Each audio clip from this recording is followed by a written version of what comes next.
Саламатсыздар, құрметті көрермендерім. Бүгін беляш жасауға шештім. Алдындағы видеода көрсеңіз, бәріне арналған қамыр деген видеомда қамыр жасағанбыз. Оны біразын мен тоңазытқышта сақтағам. Соны алып шығып, беляш жасауға шештім. Мінекей қамырымызды қойып қойдық, тоңазытқыштан алып шығып жылығанша дейін. Оған дейін етімді, фаршымды дайындадым. Піскен еттен жасадым. Фаршты піскен етімді мясорубкадан турап, қаздап қуырдым.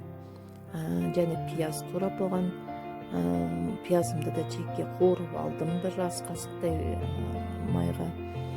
Соны бірге қосып, барлығын тұз бұрышын салдым.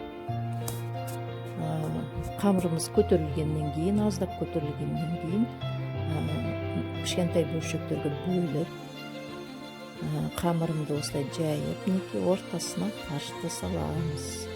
Жан-жағын жабыстырамыз. Жақсылап жабыстырамыз, арасы ашылып қалмайтындай. Осылай домалатып қоямыз беляшқа. Аздап қана басып, қатты баспаймыз, өйткені қуыратын кезінде сол кезде тағы басып қоямыз. Беляштарды осылай жасап қоямыз. Қамырымыз ешқандай бүлінбейді. Тоңазытқыштан шықса да, ол өзінің несіне, қалпына келеді, көтеріледі. Шелпек пісірсеңіз де, бауырсақ пісірсеңіз де, ол көтеріледі. Одан қорықпаңыздар.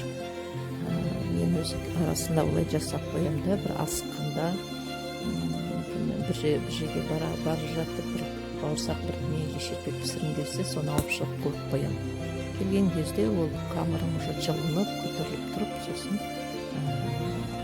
ойлаған шелпегімді, бауырсағымды соны пісірем. Кешесінде тамағым қарылып тұрып, ауырып мінекей, осылай беляштарымызды дайындаймыз. Оған дейін майымызды табаға қиып, қыздырып қоя береміз отқа.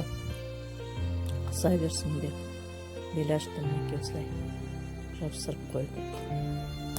Майымызды қоямыз. Табаға қарамаңыздар. Бұл негізі менің дүниеммен келген уже 35 жылдан бері. Осы табамыз жүріп келе жатыр, арасында бір пайдаланам, бірінші қалмасын. Май қызғаннан кейін беляштарымызды саламыз. Аздап бір көтерілгеннен кейін, мен сразу аударып қоямын екінші жағына. Одан кейін екінші жағы уже қызарғаннан кейін қайттан екінші жағына аударамыз. Сол екі жағы қызарғаннан кейін беляшымыз дайын. Осылай бәрі жақ қуырып аламыз. Өте дәмді болып шықты.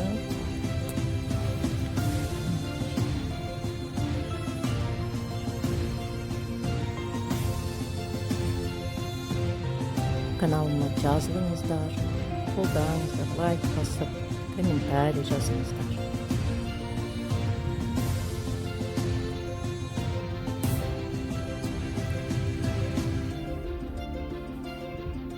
Білген рецепттарымды бәрін бөліссем. Өте оңай жасайтын, ешқандай қиындықсыз жасайтын рецепттармен бөлісем сіздермен. Сондықтан каналыма жазылыңыздар, үйде дайындайтын тағамдар, жеңіл жасайтын рецепттар. Беляшымыз дайын болды, ас болсын.